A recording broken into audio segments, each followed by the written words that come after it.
Welcome to a deep dive into the world of Bitcoin. We got a request to dive into this film, and well, it's pretty intense. It's made by folks in the Bitcoin community, and it makes some bold claims about how Bitcoin could completely change everything. So let's jump in. We're going to cut through all the hype and see if we can figure out what Bitcoin's real potential is. You know, it's wild how they start this film. They tap right into this feeling a lot of us have, right? Like this feeling that something just isn't right with how our economy works. Like, remember the Brady Bunch? One income, six kids, a house, a maid, even a dog. Yeah, good luck doing that today. Seriously, it's a completely different world. And the film argues that the root of all the inflation we're dealing with today comes from when we left the gold standard back in '71, when President Nixon pulled the plug. Yeah, they're not shy about how they feel about inflation. They even quote Milton Friedman, the economist. He said, inflation is taxation without legislation. Basically, they're arguing that it's this sneaky way to take people's wealth. And you know who it hits the hardest? The people who can least afford it. It's rough. They even shared this stat. It's kind of scary. The average income in the U.S. right now is actually $5,000 ESS than what it costs to live. No wonder so many people, especially millennials and Gen Z, are struggling. So the film makes fiat currency the bad guy in all this. The money we use every day, dollars, euros, yen, it's all fiat. It's basically money issued by governments that's not backed by anything real like gold. And they really lay into fiat currency. They say that by its very nature, it causes inflation because governments can just print more money anytime they want. And that leads to all sorts of problems. They even say it's a tool to mess with the economy and pay for wars. It's chilling. There's this quote from John Connolly, Nixon's Treasury Secretary. He said, "The dollar is our currency, but it's your problem." It just makes you feel powerless against these huge economic forces. So we have a broken money system. That's the problem. Fiat currency is the villain. Enter the hero, Bitcoin. Right. They present it as this radical solution. It's this digital currency that's decentralized and it's powered by something called blockchain. Right. Blockchain. I feel like I hear that word everywhere. What is it, really? Well, the film gets into it. They explain that it's basically like a public record of every Bitcoin transaction that's spread across a bunch of computers. What's cool is that it cuts out the middlemen like banks, and the whole thing is transparent so everyone can see what's happening. But why is it so special for Bitcoin? Okay, yeah, what's the big deal? Well, they highlight three key things that Bitcoin gets from blockchain. First, Bitcoin has a limited supply. There will only ever be 21 million Bitcoin. So the idea is that it's inflation-proof, unlike fiat currency, which, governments can just print forever. I see. So that's the first superpower. Yeah. Okay, what else? Second, no one person or entity controls Bitcoin. It's decentralized, so governments can't really mess with it or censor it, which is a big deal in countries with, well, unstable political systems. Right, it can't be manipulated. Makes sense. What's the third one? Security. All those Bitcoin transactions are locked down with cryptography, so it's super hard to counterfeit or steal. It's like a digital Fort Knox. Okay, so they made Bitcoin sound like this super secure digital currency. But how does any of that make the world a better place? Well, that's where the film gets really interesting. They argue that Bitcoin's not just about the tech, it's about making the world better. And their argument is pretty convincing. Really? Ah. I'm intrigued. What kind of better are we talking about? Okay, well, they say that Bitcoin can empower people by giving them more control over their money. Just imagine a world where you don't have to rely on banks or governments to handle your cash. That would be huge in countries with corrupt or unstable financial systems. I can definitely see how that would be a game changer in those situations. Absolutely, and it doesn't stop there. They argue that Bitcoin can also promote economic freedom on a global scale. Remember how we talked about blockchain getting rid of the middleman? Well, that means Bitcoin can bring financial services to people who can't use traditional banks. Like imagine the people in developing countries who don't even have bank accounts. Bitcoin could let them participate in the global economy. Wow, that's incredible. It could level the playing field. They even say that Bitcoin could help reduce conflicts around the world. They argue that because Bitcoin makes it harder and way more transparent for governments to fund wars, it could encourage peaceful solutions. They even tell this story about how Bitcoin was used to get aid to Ukraine during the early days of the war when regular financial systems were failing. That's amazing. It shows how Bitcoin can get around traditional systems during a crisis. Mm-hmm. But they also tie it back to that whole empowerment thing, right? Like, Right. they compare escaping the Soviet Union with only $100 per person allowed by the government to the idea of carrying all your wealth securely in a Bitcoin wallet. That's a powerful image. Oh, totally. It taps into that deep human desire for freedom. But the film goes even deeper than that. They connect this idea of sound money to something you might not expect, spiritual alignment. Now, that's a curveball. Wait, so they're saying that sound money that can't be messed with or debased has always been tied to these ideas of integrity and trust, and that Bitcoin is the soundest money ever. Exactly. And get this, they explore this through all these religious and philosophical lenses. They look at how Bitcoin fits into teachings from Judaism, Buddhism, Islam, and Christianity. For example, they talk about how Bitcoin's decentralization lines up with that Buddhist idea of individual validation and rejecting centralized authority.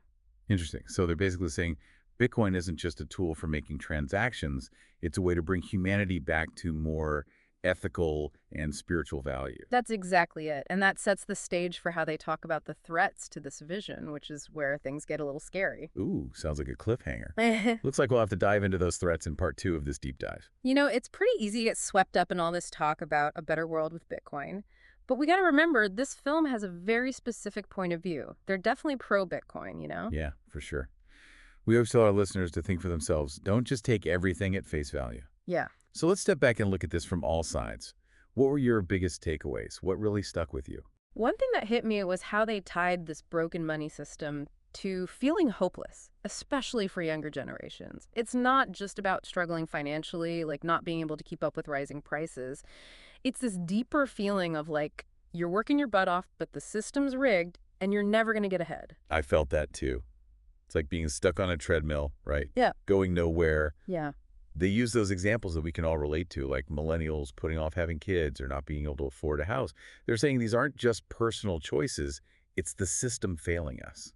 And that's where their argument for sound money gets interesting. They talk about how it's always been about integrity and trust. They use that analogy of like diluting gold coins, mixing in cheaper metals to make more coins, but with less actual gold. It's like they're cheating, and it makes people lose trust in the currency. So they're basically saying that's what governments are doing today with fiat currency, just on a much bigger scale. Like by printing more money, they're making it worth less, and we're all paying the price through inflation. Exactly. It's like a sneaky tax that we never even voted for.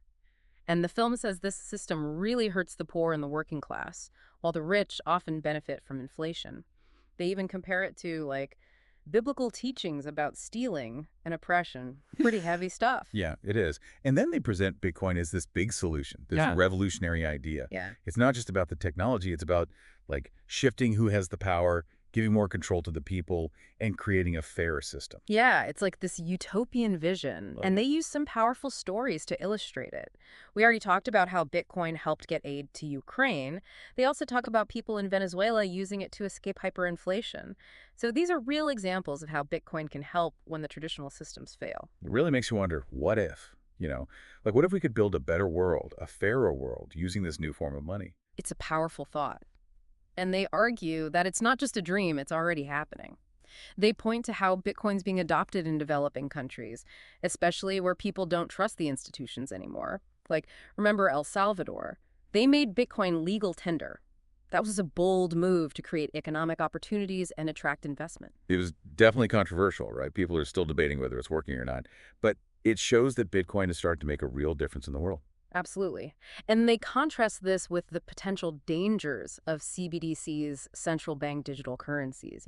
While Bitcoin is all about decentralization, putting individuals in control, CBDCs would give that control to the governments. And the film, well, it paints a pretty scary picture of a world where governments can see every single purchase you make and even freeze your assets if they don't like what you're doing. Yeah, that simulation game they showed with those fake news headlines like French pilot's digital wallet frozen after criticizing President Macron on social media.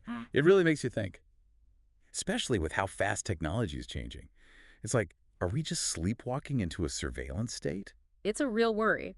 And they're saying it's not just a crazy conspiracy theory. They point to things like when the Canadian government froze the bank accounts of those truckers who were protesting the COVID mandates, remember? It shows that the power to control people's money already exists. So it's like they're giving us a choice, right? Do we want this centralized control and constant surveillance? Or do we embrace what Bitcoin offers?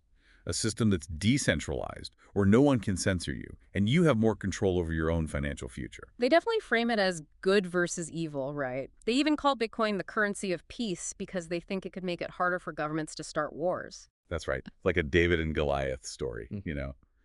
really compelling. But of course, it's more complicated than that. It's not like Bitcoin's some magic wand that's going to fix everything overnight. Exactly. While a Bitcoin standard would definitely make governments be more transparent about their spending and hold them accountable, would it really lead to fewer wars? It's tough to say.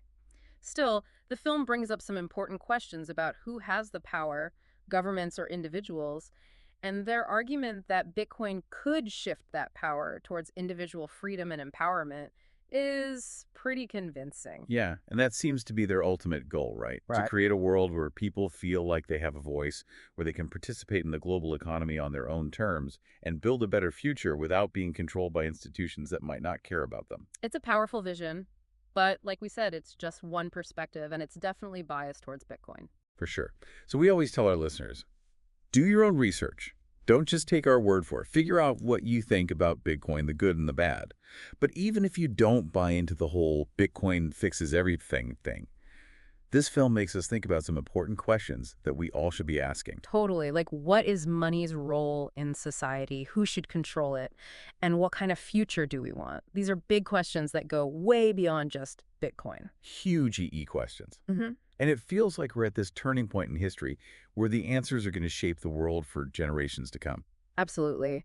And one of the most interesting things about this film is how they connect sound money to something much deeper, something spiritual. Yeah, it was wild how they brought in those ancient wisdom traditions, Yeah. Judaism, Buddhism, Christianity, Islam, and connected them to Bitcoin. Who would have thought? Yeah, it's an interesting link.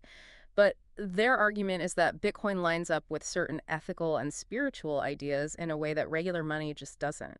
For example, in Judaism, there's this concept of just money, which is all about fairness and not stealing. And they say that fits with Bitcoin's fixed supply and how it's resistant to manipulation. And they made some cool connections with Islam, too, like riba, or interest. It was forbidden in Islamic finance. Yeah. And they argue that Bitcoin, because it's decentralized and uses that proof-of-work system, aligns with the idea of earning wealth through honest work instead of through, like, predatory lending. For me, the connection to Buddhism really stood out. They talked about how Bitcoin's decentralized structure goes hand in hand with that Buddhist idea of individual responsibility and, not having one central authority controlling everything. That's right. And they even suggest that Bitcoin could help us break free from this whole cycle of needing more and more stuff all the time, which is hurting the planet. It's like our current system is built on this idea of constant growth, which goes against the values of a lot of spiritual traditions that emphasize living simply, being content, and respecting nature. It's a thought-provoking idea, even if you're not religious. They say Bitcoin could encourage people to save and think long-term because it's meant to hold its value, unlike currencies that tend to lose value due to inflation. Maybe it could help us shift our focus from quick profits to building a future that's actually sustainable. It makes you wonder if maybe our current system is actually making some of the worst parts of human nature worse, like greed, short-term thinking, putting profit above everything else. What if a different kind of money could actually lead to a better kind of society? That's the big question they're asking, right? They argue that throughout history, money has always been a powerful force for changing society. Like, think about the end of slavery. It wasn't just a moral victory, it was also about economics, right? New ways of trading and financing helped create a system where slavery just didn't make sense economically anymore. So they're saying Bitcoin could be like that, like a tool to shift the balance of power and create a world that's more just and fair. That's the hope, at least. Yeah. But, like we've been saying, we got to be realistic. While the film makes a strong argument, it's coming from a particular point of view. Totally. And we always encourage our listeners to do their homework and come to their own conclusions. But even if you're not convinced that Bitcoin fixes everything, this film definitely raises some important questions that we should all be thinking about. I agree. It makes us question some pretty basic assumptions about how the world works, and it pushes us to think about the kind of future we want to build. So as we wrap up this deep dive, what's the one thing you want our listener to take away from all this? I think the biggest takeaway is that we're at a crossroads. The choices we make about money and technology in the next few years are going to have a huge impact on the world we create.